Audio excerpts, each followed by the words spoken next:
So, Austin and Cassie, thank you for joining me here today. I appreciate you sharing with me and with people watching a little bit about your experience. So, Austin, you're almost at the end of your mental load mastery program, and Cassie, you shared with me earlier today, kind of an interesting way that you found me, which is abnormal. Could you just share like what was the original process that brought the two of you with me?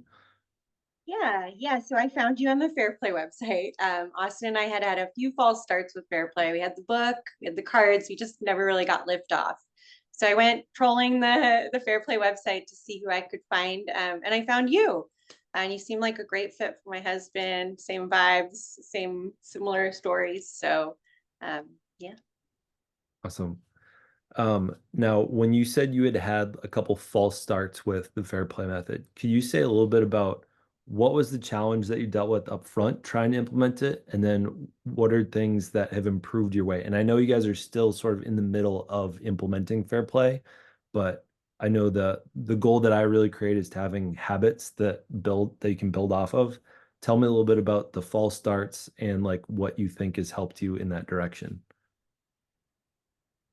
I think one of it is consistency. Uh, it's kind of it's almost tautological. Fair play is a mental load thing that she has to bring the mental load to me to do fair play for it. So when I'm not picking up any extra mental load, I'm not picking up the fair play thing. So we don't continue it because I'm not going to be the one necessarily that brings it up because it's scary, makes me feel certain ways. I don't know how you'll respond, whatever the reason is. So it comes to you again to use the mental load to bring me into it. And at some point, that's too much because you already have too much. That's why you're looking at fair play. So I think one of it is like the meetings, weekly meetings that we've done a part of this, that consistency for it has allowed us to keep track and keep, iterating on the stuff we're doing rather than trying one thing and then it just falls off and you got to start over every time. Yeah. Yeah, I think you kind of put your finger on it, which is that I had too much work to do already, right? And then to implement fair play felt like more work for me. And Austin wasn't quite at the stage where he was able to implement fair play. And so we were just kind of like playing chicken a little bit, not on purpose, but just as the reality is that both of us needed more help than we could do on our own. Yeah. Hmm. What would you, and this goes to both you, I'm going to go to Cassie first. What has been the biggest change that you've seen in Austin as he's gone through this process over about 3 months? His confidence. It's actually I get a little verklempt about it because it's really nice to see. He had a lot of uncertainty because I was a pro at household chores and running a household, and he was a beginner. And so there's self-consciousness trying to do things as a beginner, especially when it's your wife, and she can get really mad at you sometimes if you don't do it right. So through this course, Austin has all these new tools that I didn't have to teach him, so he didn't have to feel self-conscious.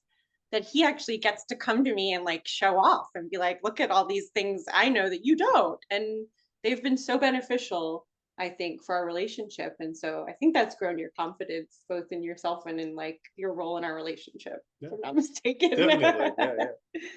Yeah, I'd say. Could And you I, repeat the I question? know that the program is designed to help men. I think I don't advertise it that way, but I think a huge part of it is building confidence, but also understanding of what their partners experience. Especially, I think just women in this society are generally the care work, the invisible labor that you put in is very much unseen.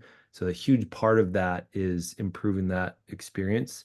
Um, but Austin, I think because you're running those meetings, have you seen changes in her as you've been interacting? Because a huge other part that I really try to recommend to people is to reset the way you have conversations about domestic labor, and being able to like, have constructive conversations rather than knee-jerk reactions and flipping out on each other.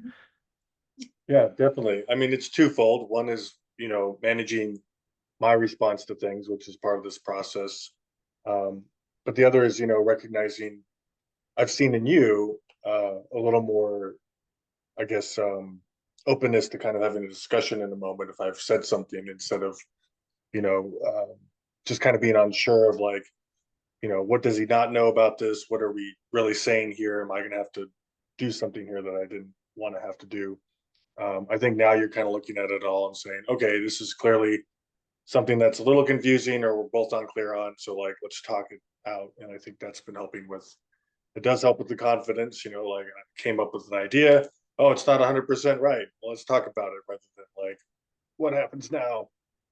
Whatever that may be. So yeah, I think a lot of it is just more smooth conversation and a more collaborative, I would say. Yeah.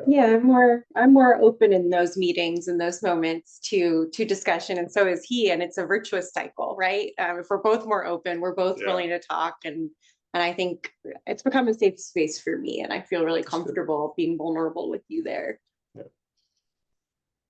Did you have a vulnerable, safe space for you guys to talk beforehand? Or is it just not like as frequent? Yeah, I think we're very emotional, open people, so I think we did, but this takes it to another level. I think it's more mature and sophisticated, right? Yeah. It's not just in the moment when I'm feeling something.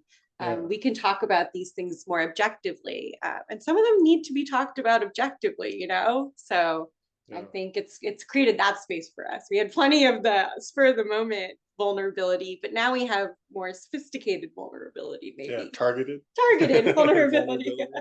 Yeah. What's an example of maybe an argument or a disagreement that happens 4 months ago that you guys aren't having anymore? Think of one. I think dishes are always a good example. Yeah. That used to be contentious. I would say at the time, our timing on when dishes needed to be cleaned was not in alignment. But I think now also with the regular meeting and just kind of awareness of everything that's going on around, it's easier to kind of look at the dishes and go, clearly I have time for this. I know what has to be done, what's going on the rest of the day or not. And it's, it can be done and it's a good thing to do. It helps both of us. So I think there's something, I think that's changed. Right? Yeah, Monday, I had done all the dishes Sunday, and then Monday I woke up and we had made dinner Sunday night and hadn't done the dishes. And that kind of had an agreement to do them Sunday night. And I was really stressed out Monday morning, and I was a little upset. And in the past, that would have been an argument, and I probably would have, been mad at Austin. But this time, he asked me what was wrong, and I was like, I think I'm just really stressed about the dishes. And we agreed in the future, we're always going to have the dishes done before Monday morning because that's a stressful time for me with the Sunday scaries. So that would have been a multi-day fight in the past, but it was 10 minutes of discussion. Well, yeah, instead of seeing it as a failure of me not upholding something to the bargain, it was like, oh, we realize that this is important for you.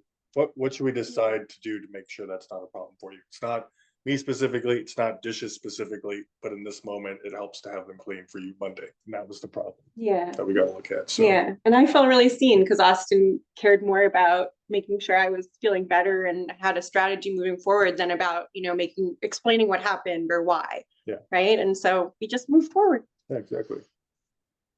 I think this is my last question is I know a lot of women follow me because they feel really seen in me talking about the mental load that they bear. And I know that you didn't originally start following me. You found me through Fair Play first, but was there a piece of the mental load that you felt was really heavy for you, Cassie, that at some point you didn't feel the need to hold on to anymore because you guys were able to talk about it much clearer? Yeah, I'm gonna kind of answer in a roundabout way, but it was everything because I felt like at the end of the day, if a ball dropped, I had to catch it. And so I had to be aware, right, of everything happening. And what I've found over the past few months is that my awareness has dropped because I have a partner who is coming every Monday with an agenda of all the things I thought I was alone looking at. So each Monday has kind of confirmed for me that this man is not, a dependent, he's a partner. And this is our load, not just mine. And so 3 or 4 months ago, I felt a little alone, honestly. And now I feel like we are partners in life. That I might not be obvious, but my eyes are a little bit wet right now. So thank you for sharing that. I think that is the goal of, I think, really anyone that signs up, I think, is trying to help I think there's a mixture of like that confidence showing up week to week, as well as I think Austin, do you feel like I was talking with one of the other participants in our group today, and I said, what do you think the difference is between like what you see now versus then? He's like, before I used to see like a list of 5 bullets and I would just see the 5 bullets. But now, like when I look at the 5 bullets, it's almost like one of those internet drop downs where you can like click to see more. And it's like you can see like the mental load that fills up the page when I see that. Do you feel like you have a much better understanding of like the mental load that she's been bearing as or the emotional labor? Like I often say like you come to the program like Haley Joel Osment in A Sixth Sense, like he sees dead people. Like I feel like I teach you guys to see mental load, which is do you feel like you are in that state? Yeah, no, I think that's a really good analogy, actually. I think that's what prevents a lot of this work sometimes when you don't recognize the mental load. You look at something, you go, that seems like a lot of work. And you don't really know why. You're not really looking at understanding why, but it's that mental load around it, I think, is what all that extra work is for. So I think now, the meeting takes time, putting the meeting together on Monday. I know that every Monday I've got to spend an hour or so putting that stuff together. I have to sit down and do it. It's something I have to do. And I don't always want to do it, but that's like a really good recognition of what mental load is, everything around it. It's not just here's a meeting, let's go over it. It's you got to put all that stuff together to come to the meeting to talk about something, which actually brings more mental load up that you have to deal with. But you kind of let you kind of wrangle it, in a little bit. So I think, yeah, that's one place I see it, and then you kind of see it everywhere else in every little thing. Like I take car to a shop. That's not you just drive it up. You got to like call. You got to find out when they're available. When are you available? Does it take 2 people to do it? Are we going to take a lift back or whatever? All that stuff. So I think it's been one. It's good to recognize, and two, to recognize that it's not that bad in most cases, and you can just do it. Like I used to do it all the time. So like let's just do it. So it's kind of getting back into that kind of recognition of that space too. Yeah, you're capable. Yeah. Well, thank you so much for that. Are there any last things that you would share with someone that is considering working with me or like booking a call to learn more? Yeah, I would say whatever your wife is asking you to do, that person, you are that person already. There's just something there that's preventing it. You might not know what it is, but I think in this process, if you're open to it, you'll find out what it is. And it's not that I'm incompetent or incapable or can't do it. Something else is there. And just be open to figuring out what that is and not necessarily being something specific to the fair play game. Yeah. I would say, we are child free. We don't have kids, and we weren't in terrible shape before we did this. And so I would say, don't wait until you are. Like, this has been phenomenally beneficial, both for us as in a relationship and as individuals. We both have more time now to do our hobbies and the things we care about. So, whether you have kids or not, I think there's a ton of value to doing this, even if your only goal is like self-fulfillment or learning more about yourself. Yeah. Thank you so much for sharing this with prospective people looking more into it. I really appreciate it.